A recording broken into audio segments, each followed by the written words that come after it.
What would you say? I would say drama. Secret is about history. I would say drama because of everything that happens in the head of the main character. Like, I guess from the outside, everything was quiet and yes, but in his mind, like everything was happening. So I think a little bit of well. Well, we have the rules of the book club. Well, this book club is English flexible. That means if you need to add something else in Spanish, that's okay. Everyone's opinion counts. Meetings will begin promptly and end no later than 3:30. In 1 hour, we can speak a lot because it's only the three of us. And while the space, the library must be left clean and ready for the next day because in here we have many activities every day. So let's start with the warm-up. As always, I have 3 questions for you guys. First one, what is your name? Second one, if you could choose one person from the past, who would you like to know more about? And number 3, if you could choose one person from the past. Oh, I don't know why I copy and pasted the same question. Okay, give me a second. The third question is what would you like to know about them and how would you find out? So Thomas, you are not going to see the change of the question because this is a PDF, this is another presentation, but it's in here. Well, Ruby, would you like to start? Yes. Hi, I'm Ruby. The past, but you refer the any person. No, it could be a character or it could be any person from the past. Okay, I focus on the book. Okay. I think I would like, without doubt, I would like to know more about the Aspern. Okay. Yes, they don't tell us like almost anything about him. Yes, I think he's famous, but because he's art, but I have so many facts about him. I don't know how to describe that. Yeah, well, in this case, he's a fictional character, but according to what we were discussing earlier, the book is based on a real character. So there must be a real poet whose life is a little bit of a mystery. So yes. How would you find things out about this character, this person? About the real? Yes. What would you do? He's real.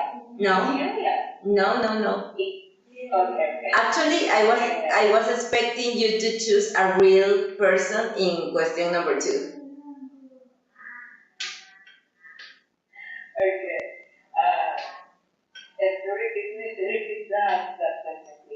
Okay. If you could choose one person from the past, anyone from the past, who would you like to know more about? Like, would you like to know Albert Einstein? Would you like to know Michael Jackson? Or would you like to know your grandfather or who?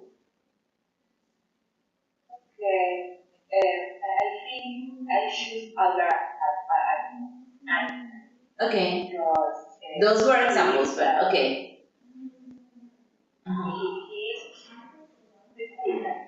Yes. I think he's very intelligent, but I don't know if he was a good father, for example. Okay, excellent. That answers question number 3. What would you like to know about them? So, excellent. I'm going to show you the 3 questions so you can read them. Okay, so what is your name? And if you could choose one person from the past, who would you like to know more about?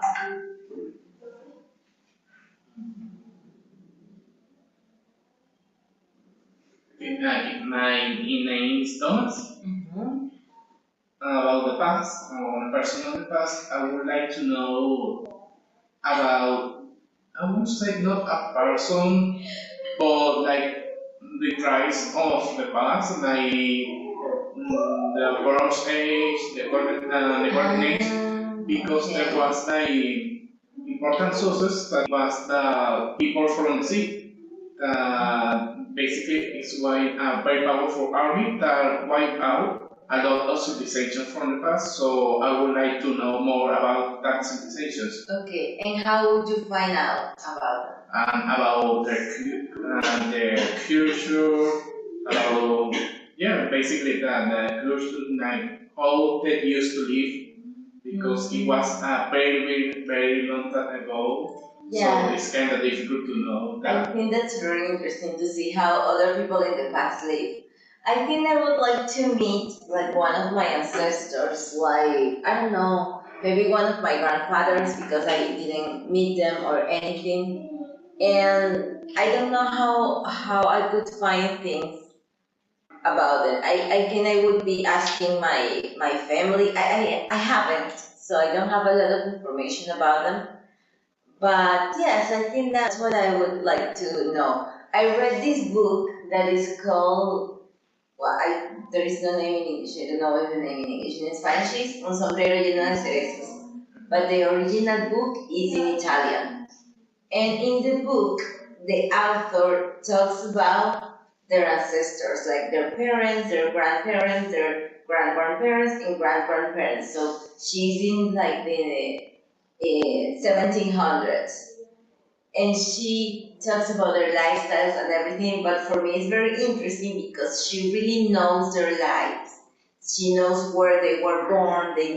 She knows what they did and everything. And I don't know anything about my ancestors, so I think I would like to know more. In the future, I think that is not going to be a problem because nowadays we record every single thing we do. So your grandchildren can know what you had for lunch today, but Any possible diagram, for example. yes, but in Instagram they are going to see a peculiar side of us. But that will be interesting in the future. Okay, let me see. We have one more person in here who is joining. It says joining, but it doesn't. I cannot see their names. Okay, it's in there, and it's just a dot. Hello, little dot. Who are you? What's your name?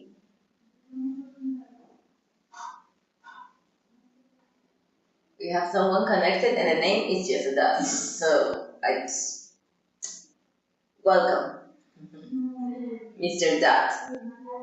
Well, the author, Henry James. What do we know about this author? He was American, but he spent a lot of time of his life in Europe. So he's famous for his psychological realism. So he cares very much about what the characters think and why they feel the way they feel and why they do the things they do. So we can really see that on this book. He loved exploring contrast between American and Europeans and like the dark side of human obsession. Everything we can see in this book. His picture is quite interesting because I don't know, for me he looks like a politician or something like that, like a lawyer, like someone very serious. I don't know why, but he doesn't remind me of an author. It kind of gives me the vibe of a character from The Godfather. Okay, from the mafia. Ooh. Yes. No, I felt like working in a bank, in a very serious thing. So he has a particular face. Okay, about the book. I have the plot summary, just in case someone didn't read the book, but you both read the book. So in a few words, what is the book about? Basically, the summary of the book is that some guy we don't know hears a gossip that the famous Jeffrey Aspern has like a secret that some kind of documents guard, and it's one of his ex-girlfriend, and that is a 150 woman called Juliana born. I thought that was a joke. When he said, this man has been dead for 100 years, and Denise is like, yeah, but my aunt is 150. I thought it was a joke. She was very old. She was actually... Okay, I Well, guess so. it can be fictional. I don't know. Fiction for. I have to read the first part of the book again to see if they are more precise with the dates. Okay. So, a person called Rex suggests that he should be a guest in their house and collect information about that. So the guy, the protagonist, does that, and he meets Juliana and her Niece. niece, I guess. Yes. Niece Tita. He tries a lot of things, including trying to that Tita fell in love with him and help him on his quest. And Tita. And if he Is it Tina? ah, Tina? Tina's Okay. Tita or I read another version then. Okay. or Not important. yeah. And he I think Tita finds out his motivations, so he is expelled of the house. Okay. But he returns a long time after that, and when he returns, he finds that Juliana has died, and only Tita left in the house. That's more than the plot. That's the whole book. So Yeah, I'm not going to ask you about the movies that I want to see because you're going to tell me the end. But yeah, it's basically that. Like these men, well, actually, we have two men trying to know more about this person. It's very strange because someone that you really admire was in contact face to face with this other person. It's very strange because, for example, I think when my grandmother and Jose Gregorio Hernandez, for example, they were alive at the same time in one moment. I think about those things and it's very strange because you still can meet people who met him, I guess. So it's very strange to think about that. If you wanted to know more about one person, maybe you could find someone that met them. That would be pretty cool. Now, I have this isolation and the outside world. Juliana and Miss, I have Tina in here. Ruby, was it Tina or Tita? Now I don't remember. I have like a. They say it was Tina. Tina. I don't remember Tina. Yeah, for me, Tina. Okay. Juliana and Tina lived completely isolated in the palace, so they rarely see anyone or leave their house. What do you think drives a person to hide from the world? Is it comfort? Is it fear? Is it something else? Ruby, why do you think a person would want to hide from the whole world? Well, I don't think about that, but now you and to me, or I think comfort or I don't know. Yeah. I need to think about that. I thought about this question because in countries like Japan, for example, everything is so automated that you can go to the supermarket and you can live your life without talking to other people because you can do many things on their own. And right now there is a lot of people who are struggling with socializing because they are a little bit like outside the world. That is why I have this second question. If we didn't have the necessity to leave our homes, if we didn't have to go to work or to go to school or responsibilities in the outside world, would you go out, or do you think most of us would live isolated life like these characters? It depends. Example, Okay. yeah, example, we want to go out, but we can't, and you need to stay at home. Mm-hmm. And that I think that everyone is foundation at home, aislado. Yes. The rest, yeah. And you comfort about that, or Yes. It gets comfortable. Okay. What do you think? If we didn't have the necessity to leave our homes, do you think we would live isolated?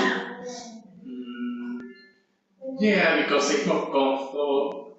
In my case, I live very bit far away from Caracas, so it's kind of difficult for public transportation. Yeah, it's a beautiful place, but next to come to the city, and yeah, so it's very comfortable, and I try to search for a remote job for that. Yes. Well, yeah, yesterday we were talking about, in the conversation club, we were talking about the third places. Have you ever heard of third places? And something like, for example, this is your home, like for example, your school is your second home, and another little place that you frequently visit and that is very close to you. Exactly. First place is our house, second place can be work, can be school, and this third place is usually the other space where we spend most time in, and usually it's for socializing and everything. And right now we don't have that many places because we usually have to spend money. Like if you want to hang out with your friends, you can say, oh, let's go for a coffee, let's go for an ice cream, but it's always about spending. And going to a coffee, of course, is not a coffee, it's the coffees and the cookies or the cake, and we have to spend money. So right now we are a little bit isolated. And some cities, not this one, but some cities are like meant for, are car centered. Like you have to have a car living there. For example, in the United States, most cities are like that. If you don't have a car, it's very difficult to move. So yes, it's more comfortable to be at home. We were talking about that, and I asked them like what they like to do in their spare time, and most of them said, I'd rather be at home, quiet. Yes, Ruby? But we need to remember that we are social creatures. I don't know to say Creatures. Creatures. We're a social species. Yeah, and if you follow too much, you can get depressed. Yes.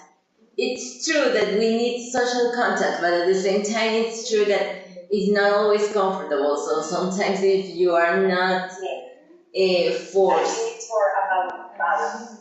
Yeah, it's about balance. But a lot of people prefer like, if I can ask for a delivery or something. So because yeah, social skills require practice, and that leads me to the other question. How does our vision of the world change when we watch it from afar versus when we actually interact with it? Sometimes we see people and we say, no, these groups of people, they are not very nice, or they are not very intelligent or anything. But then you talk to them and it can change a little bit your point of view. Do you think our vision changed when we watch it from afar and we watch the world, we interact with it?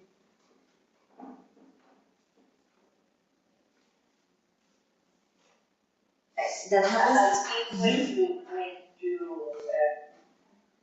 integrate in the atmosphere. Mm-hmm. You have to options. Or you adapt or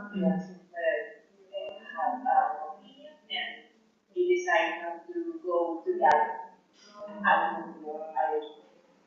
Okay. And you have to do the option to add us or Okay. So you have to get in there to see if it's working for you or no. Okay. What do you think? Our vision of the world changes when we look at it from afar versus when we interact with it? Yes, because usually when something is new, we are very far off that situation, so we don't know very a lot of that. Some people prefer not to interact with because they are like very easy to manipulate, so another person can give their opinion and they will blindly believe it. We know the stage. Yeah. Yes. We hesitate. I used to be like that, but I prefer to experiment things and form my own opinion. Yes. That is another thing that is important to experience things by yourself. I think sometimes I hear people talking about people in general, like, I don't know why people do this, people is so this, people is so that. And like, I don't know, they see people like something that is abstract and not, when you meet them, it's something entirely different. I can tell who is joining is Jose. I think he changed his name, but it's still joining, so I think he has a connection problem. I don't know why he doesn't come, because he came yesterday, he can't come. But well, welcome Jose. Did you read the book?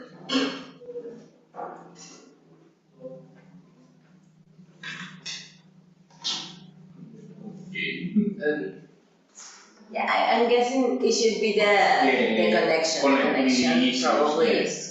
Yes. Now let's talk about Tina's submission and family loyalty. Because Miss Tina left her own, never left her own, never abandoned the place, and she always followed Juliana's rules. He was very obedient. So, why do you think Miss Tina never left her own?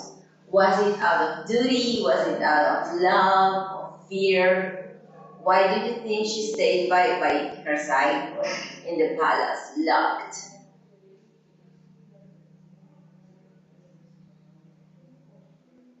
I don't know if the fear of the unknown world outside the palace. I don't know if she knew practices here. Yes. About social, I don't know. Yeah. Because she is young.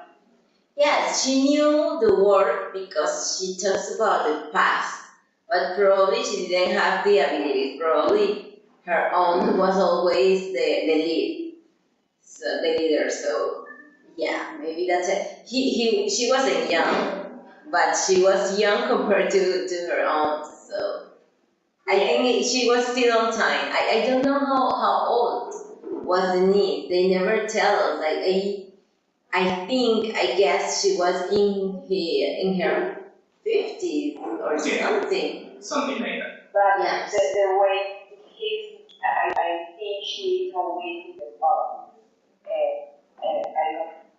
When I am reading the book, I think she is always in the same person. I don't know. In the same way? The way I think she is in the same place. Okay. And how old do you think she was? I don't know. And now I am thinking.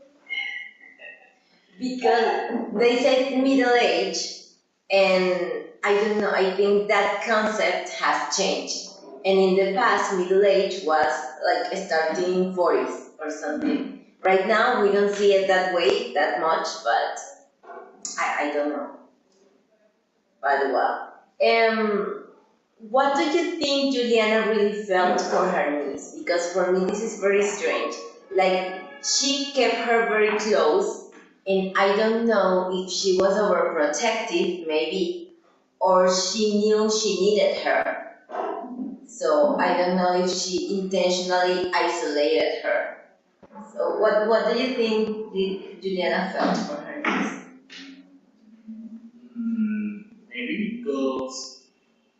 it was like a mutual relationship, like she depends on her and her depends on her. Okay. Basically, it can be that because she seemed comfortable in the palace, so It's not a codependency yes, relationship. basic. Not healthy at all. Basic. Okay. Rui, what do you think? What do you think Juliana really felt for her niece? I don't know. I think it's ambiguous. Okay. That I think she kept in a close family because she needed a care and someone to control. But I don't know. I don't know how to describe that. I think it's a I don't know. I see this relationship and I think that somehow she was overprotective of her. I think. Because I don't know. It's like she didn't feel she was ready or she was smart or she was, I don't know, malicious enough for the world. So, but at the end of her life, Juliana really encouraged Tina to go out, to go out with this man and everything. And I don't know if that was because she felt she was going to die. And I don't know if she was, I don't know if she was like, okay, I don't need her anymore, I don't think so, or I don't want her to be alone. So this same thing of overprotecting someone is like, I'm not gonna be here, I want her to be with someone who protects her. Why do you think she really encouraged Tina? I think that the information appeared intentional. To ensure time Tina might depend on her and they go to the household. Household. I don't know, but I think The chores of the house, the house chores. I think it's totally. Do you think it was intentional that she isolated her?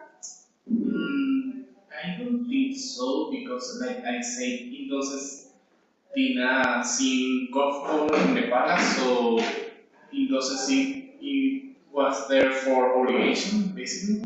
It's kind of difficult to guess because the plot of the book is very centered about the protagonist and his motivation. Yes. So it doesn't have the relation between Juliana and Tina doesn't have that much of a big yes, basically. Yeah, we basically know what's going on in the narrator's mind, and that's it. So, I don't know. But I think Tina is comfortable because it's the only thing she knows. Yeah, she's used to that life. Yeah, I think, I don't know, the overprotective thing comes to my mind because sometimes you see that kind of relationship. Like, I don't know, I'm thinking about this story, this mini-series that I watched with a mother that pretended her daughter was ill and everything. But I don't know, it's like Tina said many times, like, I can do whatever I want, like, I am free, she's not forcing me, but at the same time, her own was like the authority. So it's like, yes, I am free, I am an adult, but if you don't want me to do this, I'm not going to do it. So it was a very complicated relationship. I think that a therapist, now that I'm thinking about it. Yes, I think they have so many limitations. Tina is not totally free. Yes, she's not free at all. So, changing the topic to keeping memories and privacy. The whole plot exists because Juliana kept Aspern's letter for decades, and the narrator wants to read them. Is it healthy to keep physical memories like letters or objects of the loved ones forever? Can it become toxic at some point? What do you think? What are the things that you would treasure and the things that you would say, no, I think I should get rid of this? I think keeping memories can be helpful, but I have a contradiction, but I think it's helpful. It honors the past and preserves a connection to love. I think this is the healthy way. Okay. However, it can also be big objects prevent someone from moving forward. Okay. You have to read the signs. Okay, that's interesting. That you can keep whatever you want to keep as long as that is not stopping you from doing the things you. That is a good concept because my mentor, he used to tell us he studied medicine, and in psychiatry, like the difference between, for example, being sad and being depressed, like being in a particular state at one moment and being in a mental illness position, is that when you are depressed, you cannot go on with your life normally. You cannot live normally. So it's okay to be sad, but if that avoids you to live your life, then that is a different state of the mind. So I guess it could be the same with this. You can keep anything you want, but if that keeps you like in a position that is not the best, then that is like a problem. What do you think? Is it healthy to keep physical memories? Yes, but it depends like intensity of dependency of that object. If you keep it like a souvenir or a reminder of that person, it's kind of good, and I think it's very effective because it can complement the memories you make with that person. It's like some kind of reminder that the person is existed basically. Existed, yeah. But it's not, it leads to that extreme that it's something like gone with the ring of Lord of the Rings. Basically, it's very toxic, yeah. Okay, yeah. If you have something and that thing is, I don't know, in danger, or there is I don't know, your house is on fire and you are going to get in because you cannot lose that piece of anything, then that is not that helpful. Probably we have to watch that. Yes. What objects do we usually save from our loved ones? Remember, we had a lot of jewelry. Photos, yes, today photos. Yes. But objects, I think in my house they had jewelries. But at the end, we got rid of them just because nobody would use them. Hello, Jose, you can speak now. What kind? What kind of jewelry? What kind of? The jewelry. It was gold, so we are not going to use gold in this country. If we keep them, it would be like, I don't know, for the money, but we needed the money to like do things to the house that belonged to my grandmother, so we wanted the house to be nice, and that was like because of her memory too. So it was a different way of honoring her memory. Yes, Jose? Hello, sorry for being late. No problem. Yes, people please keep remembering what English objects. That's the most important thing for many people. I like to keep personal objects. Okay. Even on language, Okay. diaries. I want to see the diary. The diary, but what do you do with the diaries? Because it was theirs. Like, can you read them after they pass away, or no? They are there, just there.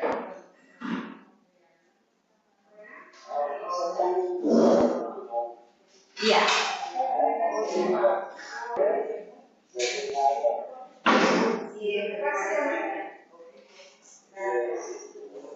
Yeah. In different places, that's quite interesting. Yes. Okay. Yeah, some people have like objects from the everyday life. Now, today we do read about private lives of historical figures like Simon Bolivar and Manuel Casares. That was like gossip. I guess at the time they didn't want it to be known. It was very scandalous, I guess. And we talk about it with total normality. But is that a violation of their privacy? Like, does it make a difference if a person died hundreds of years ago versus someone who passed away recently, and why? Like, are we allowed to check into their past and to see the details? What do you think? It has some experience, like knowing about some famous person can be like interesting, but yeah, there are some things that it's basically like when a person dies, like force and enter to his home and grab items and that, basically interrumping the privacy of a person. Yes, but that is what we do. Like, we know a lot about Michael Jackson's life, for example. And nobody thinks about his privacy. Like, we all want to know because we all like him. So, I don't know, what is the difference?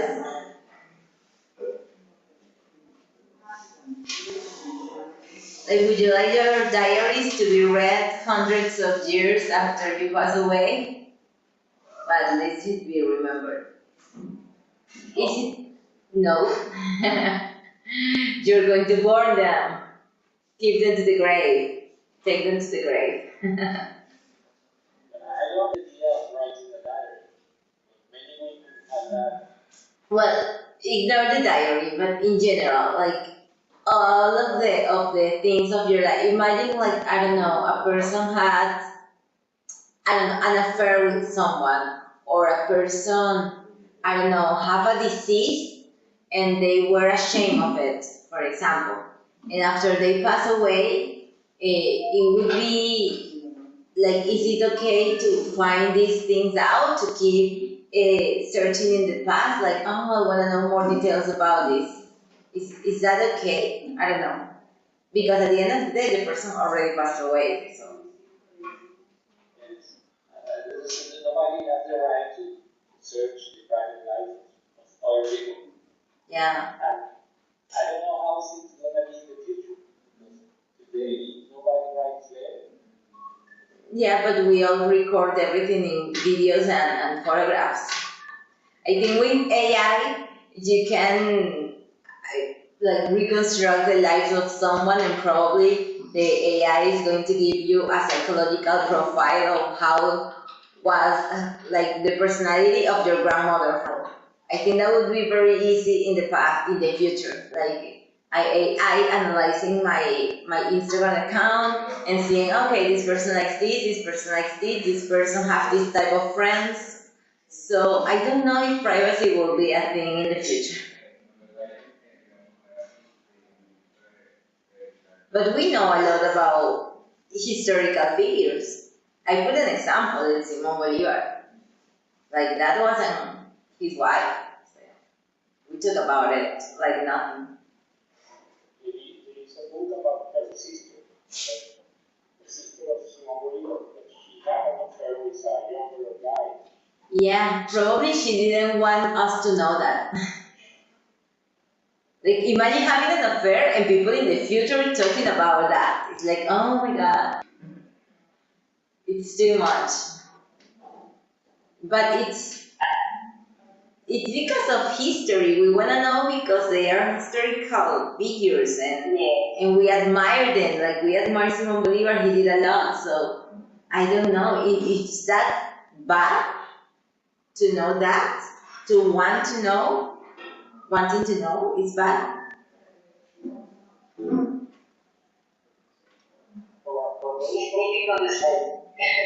one at a time. Ruby, it's difficult to say, you say. Yes, it depends. Depends on what. Because there are many stories and we don't really know what is true and what is not. Yes, that's another thing. Imagine. Yes, but they are not there here to say, hey, that's not true. Oh, yes, they are not here to say that. That is like, I don't know if that is even worse. Like, imagine you had a life you're proud of, and they start making gossips about you. I don't know. Jose, what were you saying? Some people probably write diaries in order to be always. Well, that is, yes. Maybe if they have a diary, maybe they want it to be read. I don't know. I always wanted to do one, and I never wrote it. I never did. But I wish I had, because I don't know. You can compare the way you thought back in the time and the way you think right now. But I don't know.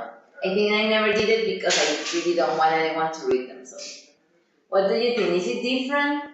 The privacy of historical figures that have died hundreds of years ago and people who died recently?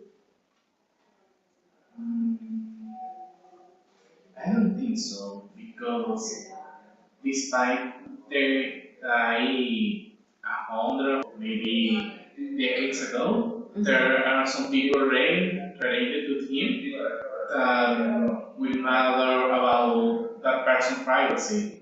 Okay. Well, that is an important point. Like, historical figures don't have someone who says, Simon Bolivar was my grandfather and you must respect him and that is none of your business. They don't have someone saying that. Because even if they have grandchildren, they don't care. Like, it's been a long time. I guess it's like worse when there are still people on earth that met that person and that is going to be hurt if that person is exposed. That could be the difference, because if today we find out something bad about Cleopatra, like, we don't care. At an emotional level, no one cares about her because we didn't care. But if someone discovers something bad about your grandmother, grandfather, someone close to you that you met, that you admired, that you loved, then you would be mad if that person is exposed. And that happened. I have a friend who wrote a play that is based on a person who died, who was killed, and their family didn't want him to produce the play because it was a very sensitive issue at the moment. So maybe in the future, like 100 years later, we can be inspired by her story, but not today. Okay, the narrator's obsession and manipulation. Yes, Robin? But I don't know if I understand what you presently said. I think I understand that it's different from someone who died long ago and someone who died is that what you said? Yes, I think it's different only because people who died recently still have people that love them, still have people that met them in person. So they really care about their reputation and their secrets and their lives. But if hundreds of years have passed by, the people who was alive 500 years ago don't have one single person that met them personally. So we don't love them, we don't care that much. We are not attached emotionally to people we didn't meet. That is what I meant. Okay, great.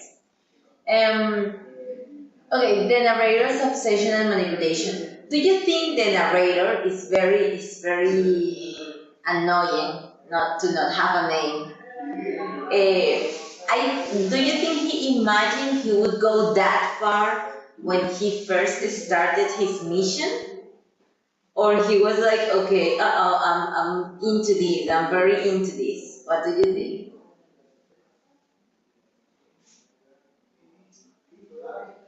I think he was told in the beginning, oh, okay, it's a senile old woman, it must be easy. But he didn't count that, say, a woman was going to be too perseverant about keeping the secret or about the needs. So, yeah, basically, some complications at the end. Yeah. And what we were discussing, like, probably he kind of knew what he was doing. But it's not the same to think, I'm going to make this person love me, and that means nothing.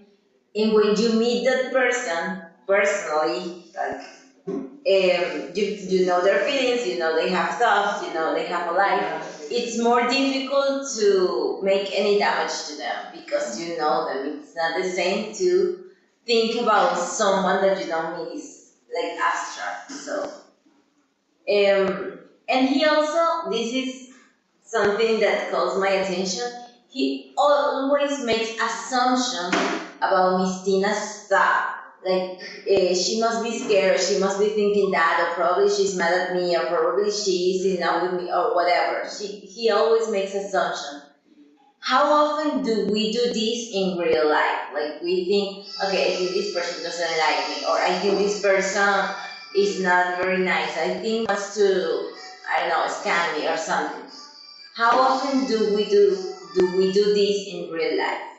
And how good are we interpreting other people's intentions? Do we do this most of the time, or we don't? All the time. And do you think most of the time we are correct or no, Jose? No. No? Not all the time. Well, you have to do it because we see from the same other people or Yes. Yes, we have to make assumptions. Like, if we see someone suspicious in the street and it's late at night, you are not going to think, oh no, maybe he's a good person. No, you're wrong. Like, this person looks suspicious. Yes. And I think how good are we at correctly interpreting other people's intention depends on the people. Like, there are people that is very intuitive. Like, they know, they read the room and they know what is happening. But other people, I'm one of those people that never has a clue. Like, it could be a room full of people hating me, and I'm probably like this, like, what a nice day. Like, I never know what's happening on people's mind. Ruby, do you think you have good instincts with people? No, I just make wrong about Okay. wrong assumptions about Okay. and it depends on my mood. It depends on your mood. Sometimes your intuition is better than other days. Okay, that could happen. Do you think, are you good at reading people? When I was like very little as a kid, basically no, because I was like very shy. I have no like social skills. So the first person that showed me like empathy or as it, or and the next day it wasn't like the same feelings. It was like, oh, the person doesn't like me. It seemed like I really like. He must think I will. But like, as the time passed, I learned how to interact with people and met more people. And it's something that comes with the age. You have to people practice. Different, so it's more chill with time. Yes, that first, that we have to practice. And second, I think with time we learn to read people. Yes. I always think I'm bad because sometimes I have people telling me like they are mad at this, or they feel envy about this, or and I'm like, I didn't never realize. But I think in my case, like, I don't care. Like, sometimes I do it on purpose because it's better not to know. Like if it doesn't hurt you, it sometimes it's better not to know. And another thing that he sees Miss Tina sometimes as a fresh angel when she helps him. But she gives him bad news and he sees her as old, pathetic, and boring. Like he described this woman with all the adjectives I knew. So, what does this tell us about his true feelings towards her? The S's are difficult. Like, what do you think he was like so gullible? Sometimes, she's an angel, she's ugly, she's pathetic, she's old and boring. Yes, Lou. I think his opinion of her is entirely. Entirely? We stopped listening to you. Whether she is useful to the mission or Yeah. Yes, I think.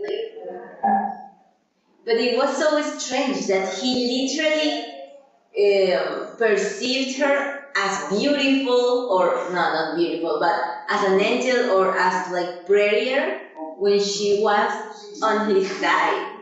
And then she was suddenly old and pathetic, but it's like he sees her differently. It's very strange. Do you think we do that? Like when we like someone, we see them like better, and when we don't like someone, we see them as uglier than they really are? Yeah, kind of. Okay.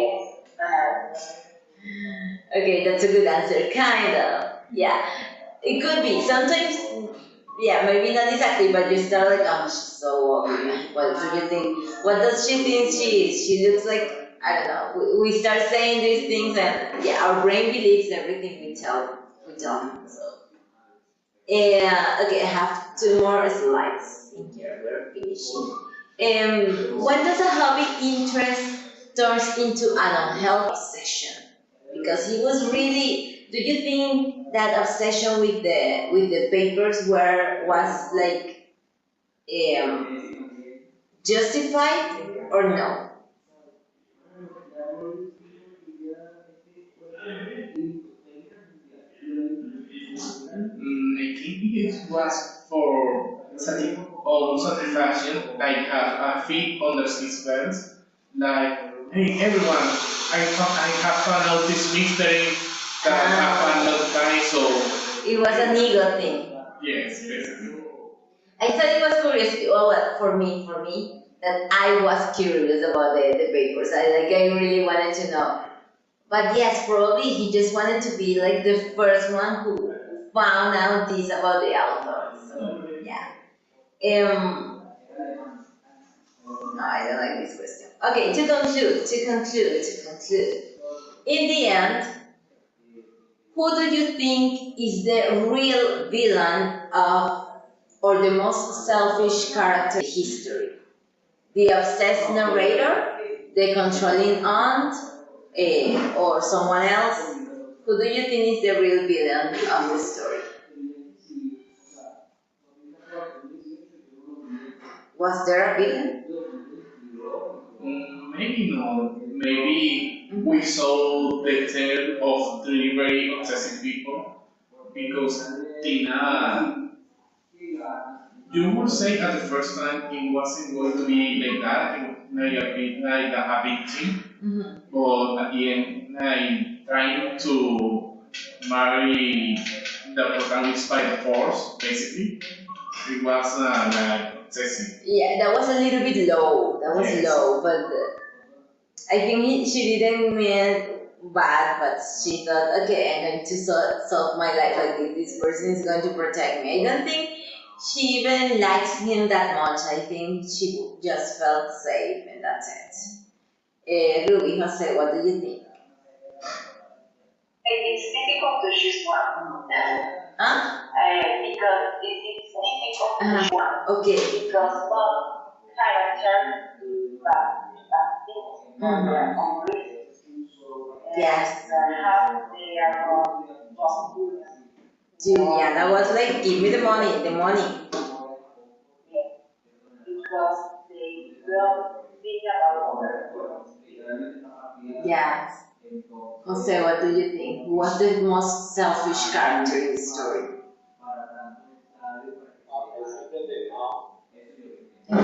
Yeah. Yes.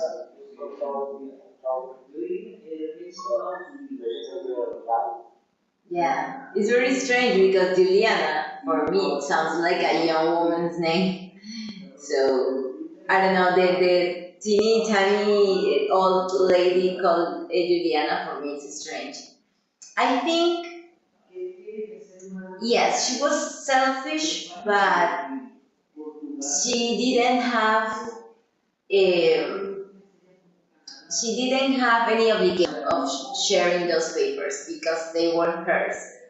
They were to her. So yeah, it was hers, but it's a shame that she didn't want to share them even after she died. And at the end of the day, I think she wanted the best for her niece. And her niece was, yeah, like doing what she could.